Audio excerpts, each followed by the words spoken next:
Welcome to Business Unveiled Podcast. This is the place where we help overwhelmed, time-starved entrepreneurs like you make the profitable shifts to get more done and get more out of life.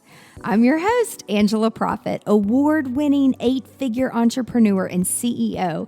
And in every episode of Business Unveiled, I'm bringing you conversations that will give you the expertise and strategies that will scale your team and business so you can get shit done. That's GSD in our world. So get your time back and grow a business that helps you be present in your life. Let's do this, y'all. Hi, y'all. It's Angela. I'm back for another episode of Business Unveiled. I'm excited for our guest today because what she talks about is so important, that the mindset and what you can do with some of your services really can be products to really grow your business. And so a lot of young entrepreneurs that we work with and mentor, they have this mindset of, well, I'm in the service-based. That doesn't apply to me. And it depends on what book you listen to or read or mentor. Like, it's all based on your experience, but services and products go together. And today we are going to talk about that. So Christina, welcome to the show. Thanks so much for having me. I'm thrilled to be here.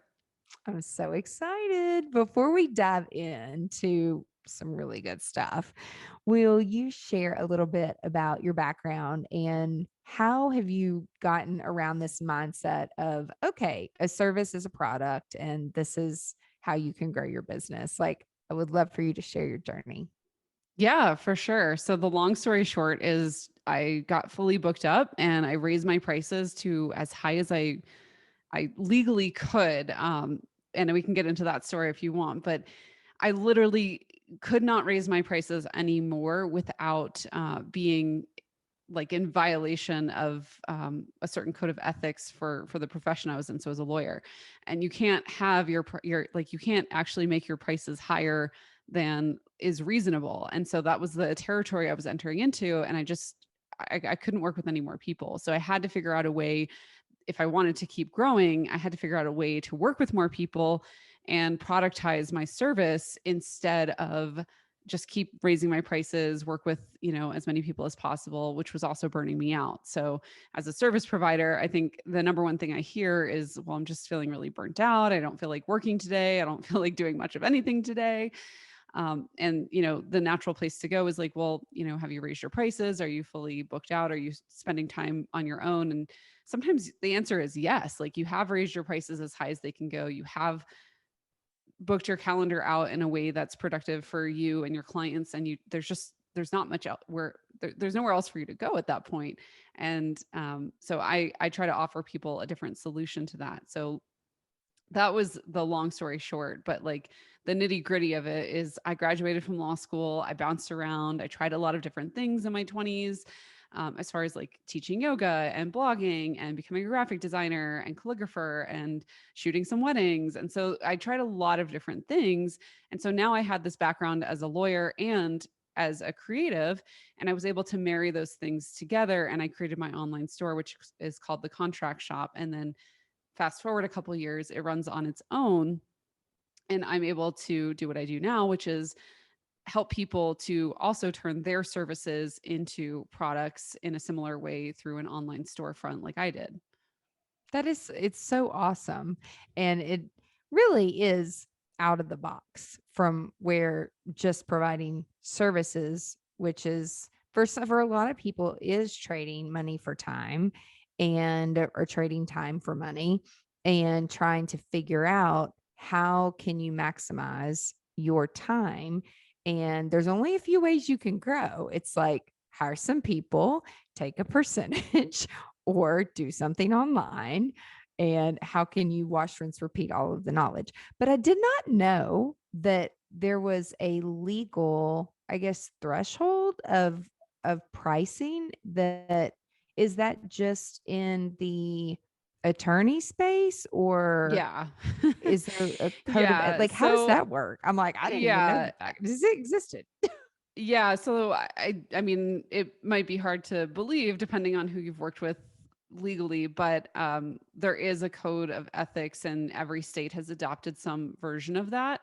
And more or less, every state has a rule for attorneys that says that you have to charge reasonable fees. So I couldn't just charge you, you know, $100,000 for a trademark registration when everybody else is charging $3,000 or 1,500 or however much they're charging.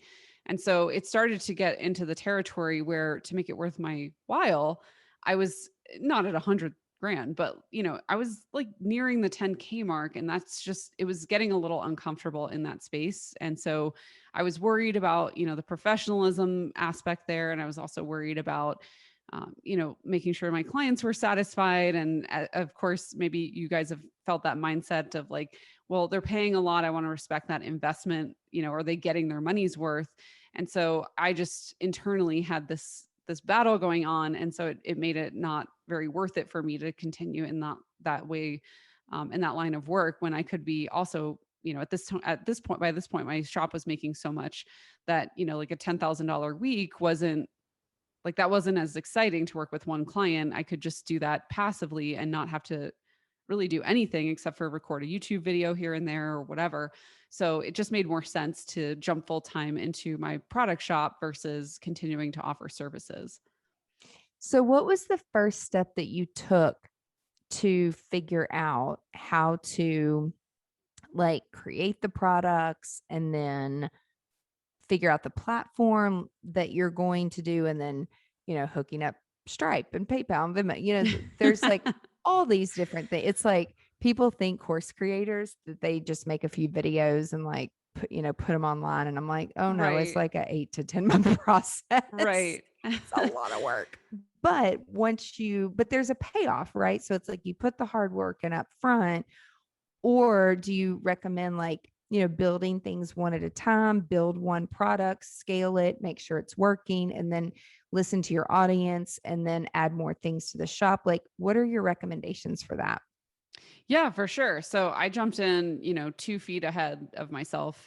When I first started, I got on a webinar, and it was the Rising Tide Society. So it was the first webinar they ever did, and there were something like 4,000 people that were registered, and then like, I don't know, somewhere between like 12 and 1,600 people that showed up live. And so I knew it was going to be really big, because this is like right at the height of when it was like, 7 months after the Rising Tide Society had started. Everybody was like really, really latched onto it. And I knew it was going to be really big, but I didn't have anything to offer at the end of it. Like, luckily I'd been in the online world now for, yeah, she's Oh covering her no. eyes if you're listening to this. So luckily I'd been in the online space for, I don't know, maybe like 18 months at this point. And so I knew that you had to have something to offer to people when you had this kind of opportunity. And so I didn't have anything made. I didn't have anything created. I didn't know how to sell, like nothing.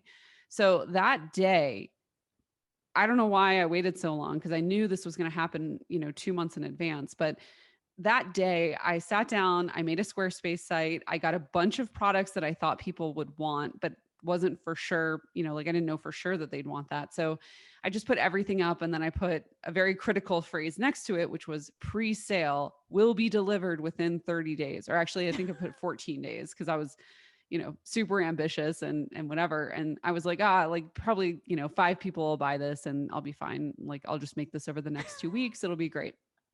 So I had something like, I don't know, 20 or 30 product listings on pre-sale.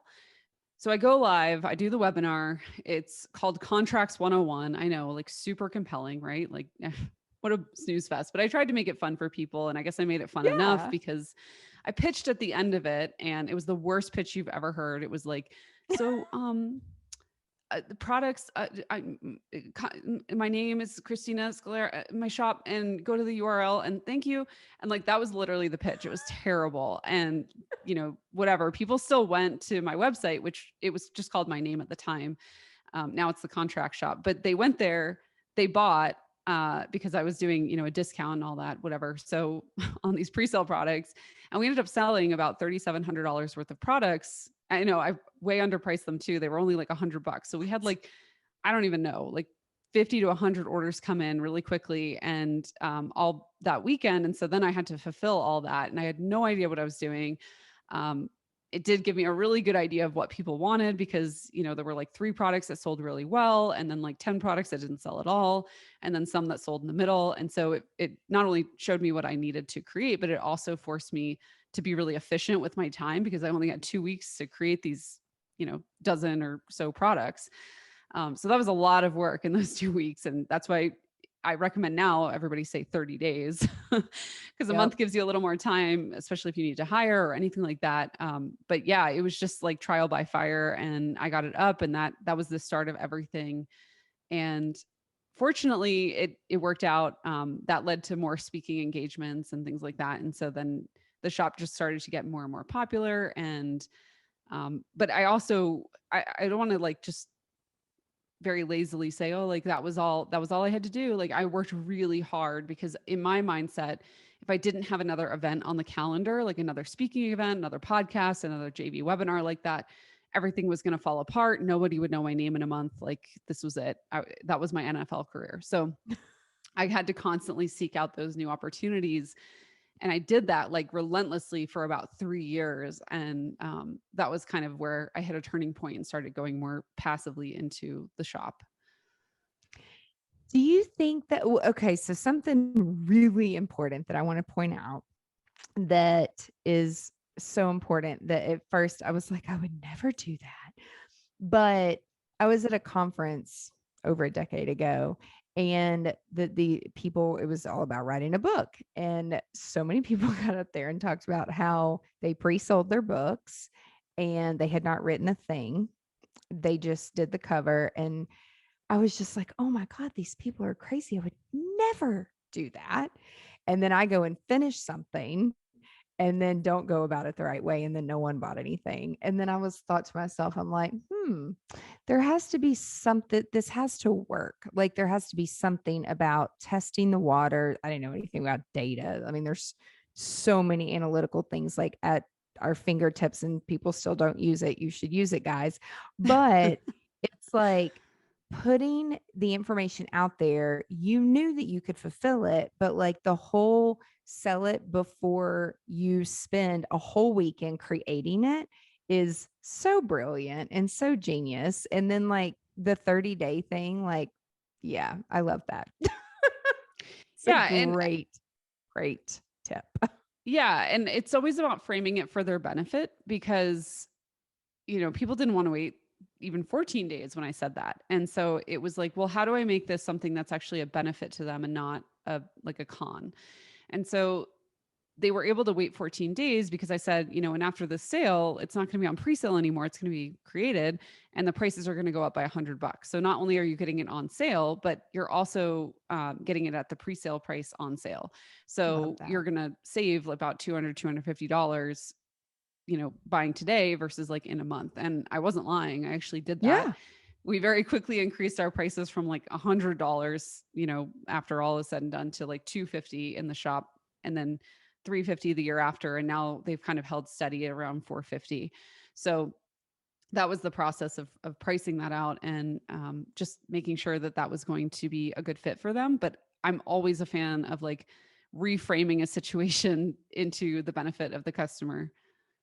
Absolutely. Absolutely. So we get a lot of people that want to create online courses, which is great, but there are other ways to make money online. So why should people consider having like an online product shop versus just one big course? What are your Yeah, well, thoughts around that? you kind of mentioned it earlier, but to make a really good course, it takes a lot of time, a lot of talking to the people who are going through as either, beta participants or just that first round of paid participants or whatever you're doing for it. And even after you've sold it, 2 or 3 times, it's still a lot of work because you always, at least I always want to make things better. And so I'm always constantly iterating and changing it and making it better. And that just is a lot of work. So the difference between a course and a product is that think of like a product as a very small portion of what you would have in the course. So for example, if you have like a set of like maybe you have 10 sets of templates in your course, but you just take one of those sets of templates and sell it in a shop. So that's a lot more accessible for people, both price wise and like maybe that's all they need to get started. And then they see your brilliance and they want to upgrade into your course or work with you or something. But creating a course is just a lot of work. And so you can either start with a course that kind of sold okay and then pull the products out, put them in a shop, and they'll probably sell a lot better because you'll be able to market them individually and see what people are really interested in. Or you could go the other way and just start creating products, and then you can leverage those, put them all together, and put them into a course with some additional training that teaches people how to use those products, or what system that fits into. So that works really, really well if you just want to get started with some passive income products, but you're not ready to create like a whole course, and you just want to kind of avoid the drama of like mini courses where they're like always this awkward offer in anybody's value ladder where you're like, well, is the mini course like a tripwire? Is it like a course? Is it? So I like products just because they're very clear cut. You can have products for less than $50. Those tend to sell really, really well. And then you can have some more of your core products, which are going to be more expensive, usually in the $150 to $500 range. But they accomplish something really important for that person at the other end who's the customer purchasing those products. But just a little tiny thing. Like it's not like a course where you're taking them from A to Z. It's just maybe taking them from D to E, or like M. I'm using letters that sound like each other. I don't mean to, but like, S to T. So you're just taking them a little tiny bit along that process instead of the entirety of it. So you talked about this a little bit about, but we have clients, they're like, how much should this be? Like, what do you think the market would stand? Do you have like some type of a formula, or is it just kind of see what sticks? And then do you set personal goals for after we sell 500 of these, then we're going to up it? Or like, how do you decide like the increments? And, it's like, do you get these questions from your clients? It's like, I don't know. I'm like, we have to stack the value. Like, y'all, if you don't know what a tripwire is, or if you don't know what, or if you're not familiar with like a value ladder or anything, it's like, when you're filling the funnel with leads, and different marketers will tell you different things, but typically they'll say start with something free, like a lead magnet, or mail them something, make it free, but it's 99 cents for shipping. And then psychologically, they've spent $1 with you. I don't know. There's this whole like value ladder thing, but I want to know what your thoughts are on the pricing, but I want to back up in a second. And so if people aren't familiar with like what that means, that I want to make sure that they know what that means. But what are your thoughts on like how to price it and then when to increase the price? Yeah. So anytime you have an online store, it's this holy triangle of conversions, leads, and average order value. So anytime one of my clients is having an issue, I always look at this triangle and I say, like, what is happening here? If you're only getting 10 people to see your products a month and no one's buying, it's a leads issue. If you're getting 1,000 people to see your products and no one's buying, it's a conversion issue. And then if you're getting 1,000 people to look at your products, they're converting, but they're only spending $10, then we have an average order value problem. So it's always one of those three things that you're going to run into issues with. And literally me expanding my shop from, 40 something $1,000 to nearing 7 figures a year. That is literally just going around that triangle endlessly. And so you're not going to like this answer, but to price my products higher, going around that triangle, I just said, let's raise the price by $100 for a month and see what happens.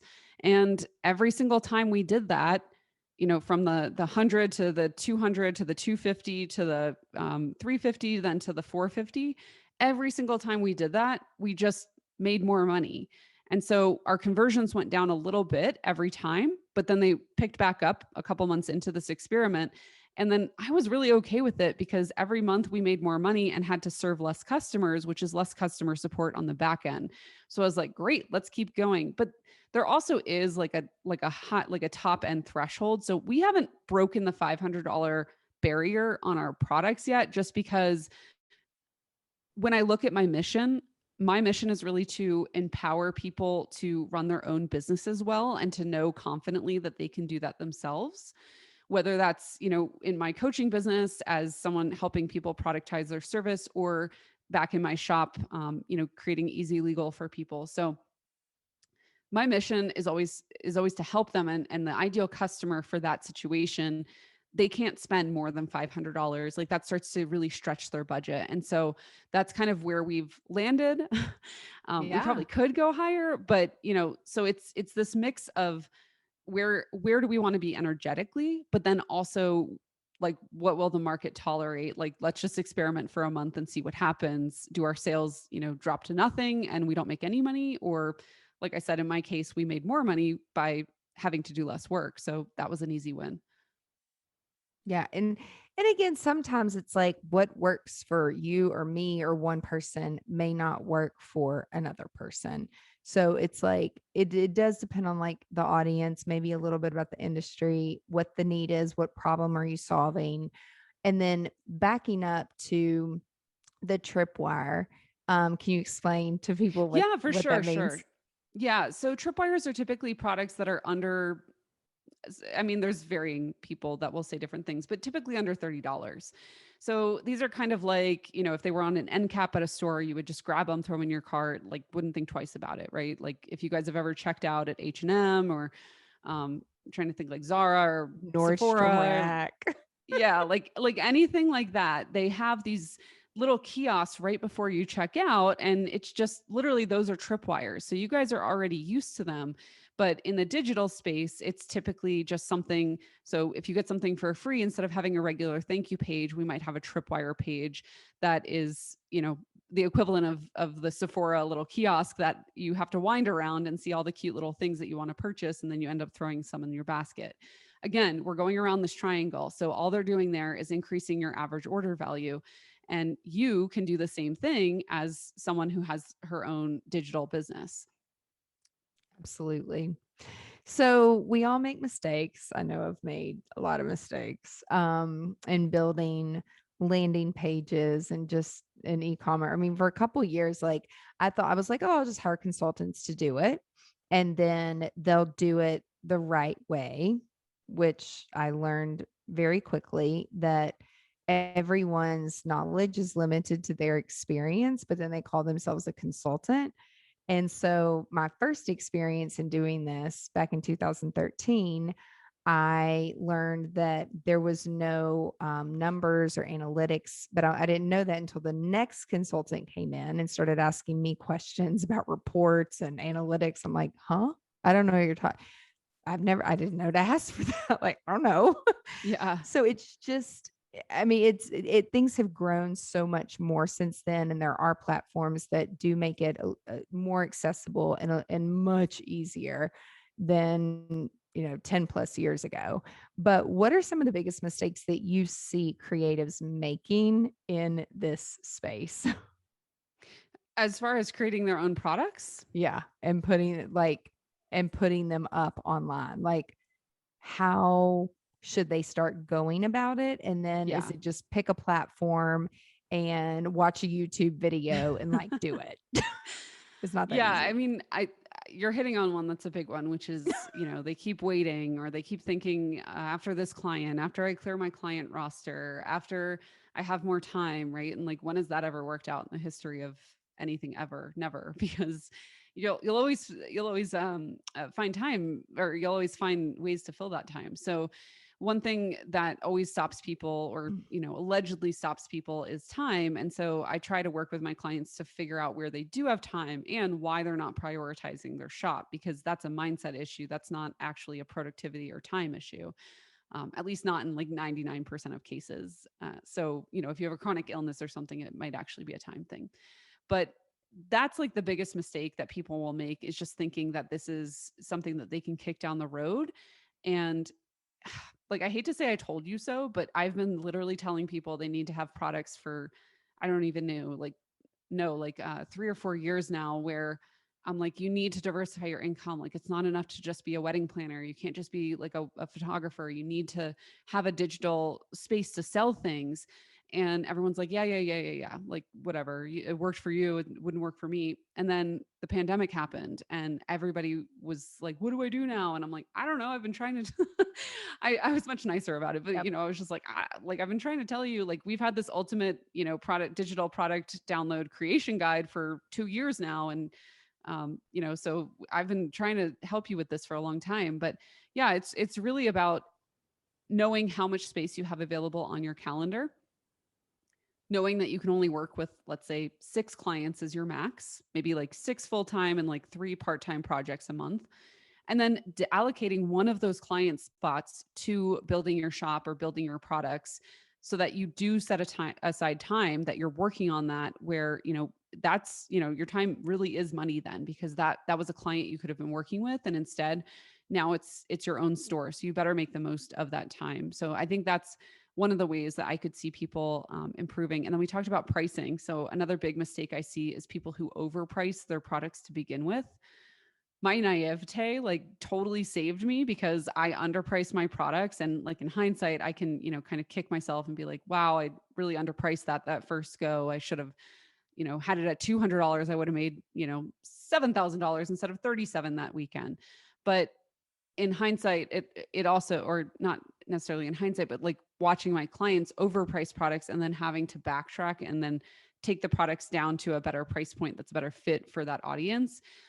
That's always harder to do than to underprice and then very quickly see that this is a bestseller and raise the price. Because the other thing that happens when you get those sales is now you have customers that you can have feedback, and like you're talking about, that data, testimonials, like all these great things that help you to further sell your product. So you always want to underprice as you're getting started, and then, you can raise it quickly, but you want to make sure those sales are coming in first.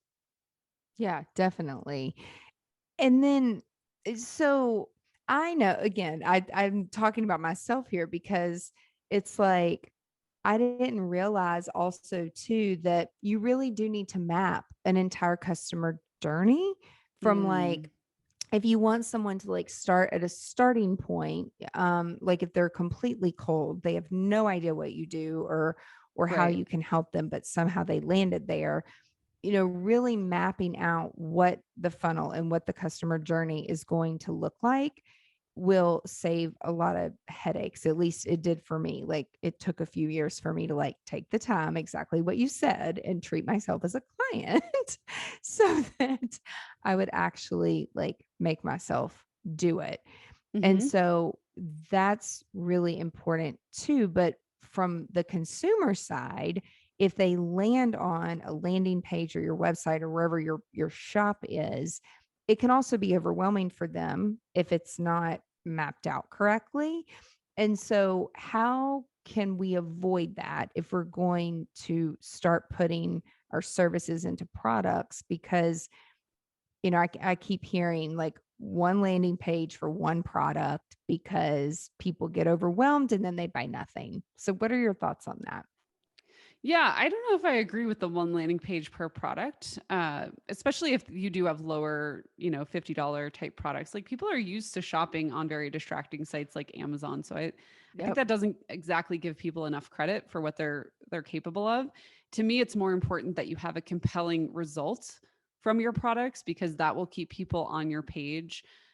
Organizing it in a way that helps people to understand what they need. So, for example, on my shop, we have it organized by product type and then also by industry. So, if you want to shop by industry, you can do that. If you want to shop by product type, like if you just want templates, you want something done for you, you can shop that. You can shop our courses if you want something that's done a little bit more with you. So, giving people a couple different options in your store is really helpful. I like to treat my homepage like that landing page. So our best sellers always go on that homepage to help guide someone's experience and their journey. But yeah, as far as like customer journey, like overall goes, I think having that really strong, clear user interface is critical. But then also looking at your back end as well, because remember, like, you don't have to sell not everything has to be public facing on the front of your site. It can also happen in sales, or in sales emails that come after someone's already made a purchase, especially of something like the Tripwire we were talking about earlier. One book that really helped me, like, I need a royalty for this book at this point because I refer it to everyone, but something that really changed our shop and how much we sell. Like, we went from like a, $150,000 company to, like, we're on track for 750 this year. So it's like the one book that changed everything, and it was so painful to go through, was Perennial Seller. The book isn't painful, it's great. Ryan Holiday's an awesome writer, but actually applying those concepts and taking a hard look at, why are people buying from us? How are we actually helping them? What results are we getting? What does it look like for that customer to go from finding us on a Facebook ad or a freebie or an Instagram post to, our shop, and then making a purchase and a checkout? And, like, are the links all working? What does that journey feel like for that customer? How are we making sure it's a fun one for them so that they're telling their friends about us and joining our affiliate program and things like that? So we took like a year and a half to really improve those things. And I think it's one of the things that, like, speaking of mistakes, like, this is one of the biggest areas that you can improve right away, but it's expensive in the sense that, well, at least for me, I allocated the team, the time, and the money that I would have otherwise spent on growth through maybe ads or a new Pinterest strategy or something like that. Like, all the sexy marketing stuff kind of sat on the back burner during these 18 months where we took a look at all of these processes and systems and improved them. And so that was a really difficult 18 months, like, financially, because it was like, ooh, like, we're not advertising, we're not marketing, but we're making everything better. Like, cross our fingers, hope it works. And it worked beautifully. I I don't regret it at all, because it's the thing that allows me to step away. Like, I was just in Mexico and then San Diego, and I hadn't checked my emails for a week, and it didn't matter because the money was coming in through the shop, and, like, it truly was as passive as it possibly can be, because of those systems and those processes and that time that we took up, that we took to set up all of these things so that it could run on its own, but in a way that supported our customers and gave them a really good experience with our brand. And y'all, this really does exist. Like, it's like the American dream where make money while you sleep. And it does exist. But what you just shared is so important, that this shit does not happen overnight, and it doesn't happen in a month a lot of times. Like, have you ever been to a ClickFunnels conference? Yes, I have. So you probably know what I'm about to say. But and they're great, but some of the speakers, they get up there and say, I did one webinar and made 6 figures and blah, blah, blah. And it's like, how many webinars have you done? Right. And what was your overhead? Because, like, what was your actual net profit? And I mean, it's like sometimes you don't know the full story but sharing, like, yes, taking 18 months, like, it was painful, but it pays off, and the focus, it pays off, and you have to be able to focus on those things. Otherwise, it things don't sell. They don't, bottom line. So if people want to open their own digital shop, do you have some recommendations for you as we wrap up? Yeah, for sure. So the best place to get started is with your first product. So we have a guide on how to create, it's the ultimate guide, because Ultimate. I couldn't just, like, stop at a little, stupid two pager or something. I had to, like, go all in. Mostly because I'm lazy and I don't want to field a lot of questions. So we just poured it all into that. So if you do want to get started, that's available at christinascalera.com. And we have a training as well there that teaches you how to get started with those products. And if you're a little bit further along, you have a shop. I would say the shop is the new blog category in 2021 and beyond. So if you are a little bit further along, we have some more resources there that would be helpful as well. But yeah, I think the biggest thing is just deciding that you want to get started, and that's a path that you want to follow and pursue for the next few months, and see where it goes. That's awesome. This was so helpful. And y'all will put all of the links in the show notes so that if you're looking to start down this journey, you can connect with Christina. And then do you have a favorite platform if people want to connect with you directly? Yeah, Instagram. I mean, I'm most active there. So if you want to just send me a DM, let me know you listened. Tag me in your tag Angela and I in your story. We'll share. Well, I'll share. I can't speak for her. Yeah, we'll Um, share it. yeah, I love, posting people, reposting people's stories and just really encouraging them. I love seeing the products that they've made from my courses and the other resources that we have. So it's really great to see people taking charge of their schedule and their life and just getting back on track for I think what they expected when they started their online journey, but maybe hasn't happened quite yet. So I'm really grateful for you for having me here today. And honestly, the most important thing is that you guys go and leave a rating and review for the show because it helps podcasters out so much. And yeah, I'm just so grateful to be here. So thank you for having me. Of course. Thank you for your time. And if you're listening or watching, thank you so much for tuning in today. And be sure to tune in next week to another episode of Business Unveiled. Bye, y'all. That's it for this week's episode of Business Unveiled. Now that you have all the tools that you need to conquer the world and GSD, get shit done, would you share this with your friends and fellow business leaders? One thing that would really, really help us and help new listeners is for you to rate the show and leave a comment in Apple Podcast, Spotify, Stitcher, or wherever you tune in and listen to Business Unveiled.